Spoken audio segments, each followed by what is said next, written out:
বন্ধুরা, ফিরলাম আপনাদের কাছে। আজ আন্তর্জাতিক কবিতা দিবস 21শে মার্চ। অনেকটা আগে লেখা একটা কবিতা, যা আপনাদের কাছে ইতিমধ্যেই ইউটিউব ভিডিওতে রয়েছে আমার চ্যানেলে। সেই কবিতাটা আবার আপনাদের কাছে নিয়ে এলাম আজ। চলুন শুনে নিই কবিতা। কবিতা হলো খোলা আকাশ, কবিতা মানে মনের প্রকাশ। মনের চিন্তা মিললে ছন্দে, কবি বাঁধে তাকে বর্ণে গন্ধে। নেই কো গণ্ডি নির্দিষ্ট তার, স্বাধীনতা আছে ডানা মেলবার। গাছ নদী পাখি ঝর্ণা পাহাড়, খুলে দিতে হবে দৌড় ভাবনার। দেখলে সাদা মেঘের ভেলা, কবির মনে লাগে দোলা।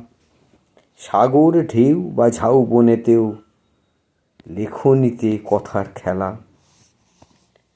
নারী শিশু কিংবা সমাজ, গল্পগাথায় আমার স্বরাজ। উৎসবেতে ধর্ম কথায়, সম্প্রীতিতেও হেথায় হোথায়।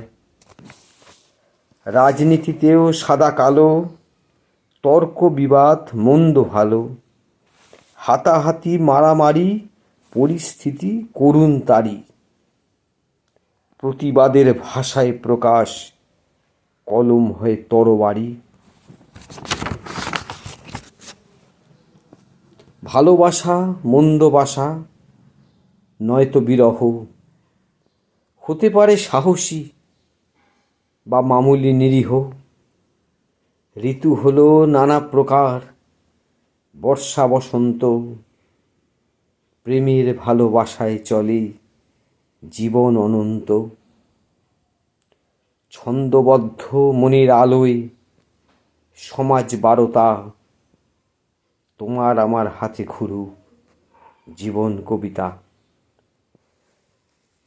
আজকের কবিতা বিষয়বস্তু, তার নামকরণ কবিতা, এখানে শেষ করলাম। কেমন লাগলো দেখুন। আবার সকলকে আন্তর্জাতিক কবিতা দিবসে শুভেচ্ছা জানাই। আশা করি সকলে ভালো আছেন, সকলে সুস্থ থাকুন, এই কামনা রেখেই বিদায় নিচ্ছি। ধন্যবাদ।